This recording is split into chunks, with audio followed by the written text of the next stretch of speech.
Hi, I'm Margot Foreman. I'm a parent, I'm a teacher, and I'm dyslexic, dyspraxic, and a little bit ADHD as well. So I really understand the challenges that our children face. And my life's mission in 50 years of teaching has been to help those children to succeed and become independent learners. And I want to share some of that with you. I'm so exhausted by the way our children get treated.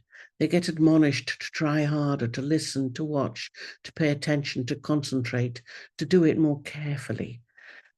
I can tell you that dyspraxic children often work harder than anyone else in the classroom. Even if they don't appear to be succeeding, they're trying harder than anyone else to get past the barriers that they experience and to be successful.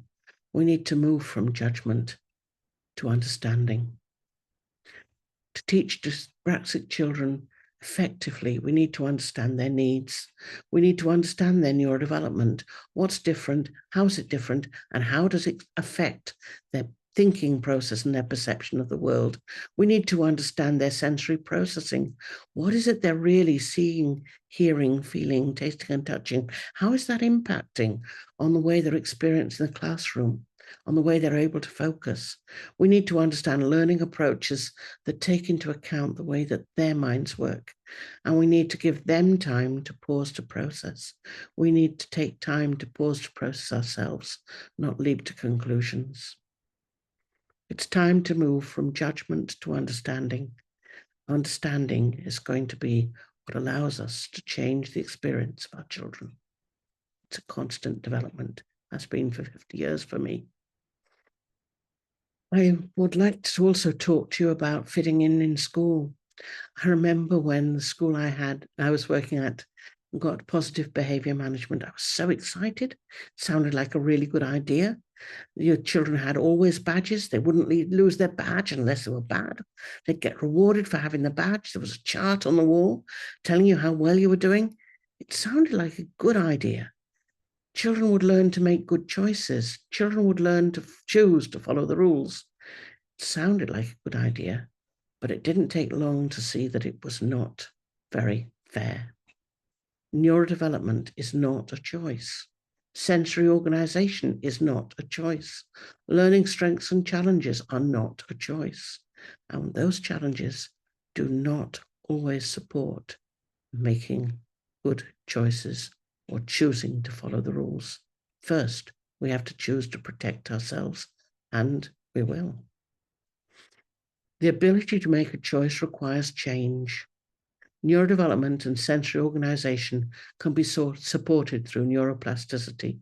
Learning strengths and challenges can be supported through teaching and learning techniques. The way children learn and behave tells us what they actually need.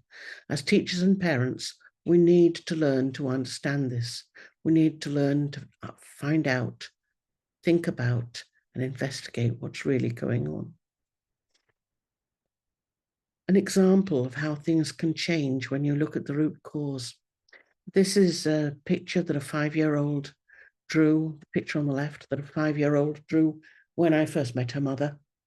You can barely see that the eyes are in the face. And if I was just asked how old that child was, I'd have guessed 2 or 3.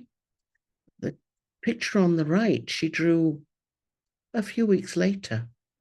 Can you see that there are eyes and iris and eyelashes? There are ears and hair and buttons and hands. Everything's changed.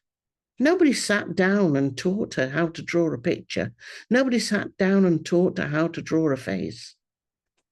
What happened was she learnt through our neurodevelopmental activities about her own body and, by inference, the bodies and people around her. She learned about her own experience of her body, and that was reflected in her artwork. Those sorts of changes are very profound and affect every part of our learning. Oh, the lion represents the little girl, by the way. I don't pick pictures of children online. Another lion, another child, this a 16-year-old. And his mum said, when Max started his program, he was getting C's in his tests. 4 months later, when he took his GCSEs, he got all A's and A stars. That's a massive change. And GCSEs, the important public exams at age 16 in the UK, which kind of set the tone for the rest of your academic achievement. And another line, this one, a postgrad student who came to find out more about her dyspraxia. And along the way, she found a different experience in reading. Now I'm able to focus not just on the words, but what these words are describing. So now when I'm reading a book, I'm thinking about the appearance of the person that they're describing, what they might look like, what they might be wearing, what they might be feeling, or their body language and other things from the description in the words. Her name's Roisin, and she's a media student, so she's put her story on our website. Do look. There are 3 simple steps to make these changes. Number 1, find out what's really going on. I don't mean the label, dyslexia, dyspraxia, ADHD. No, what's actually happening in our bodies and our brains.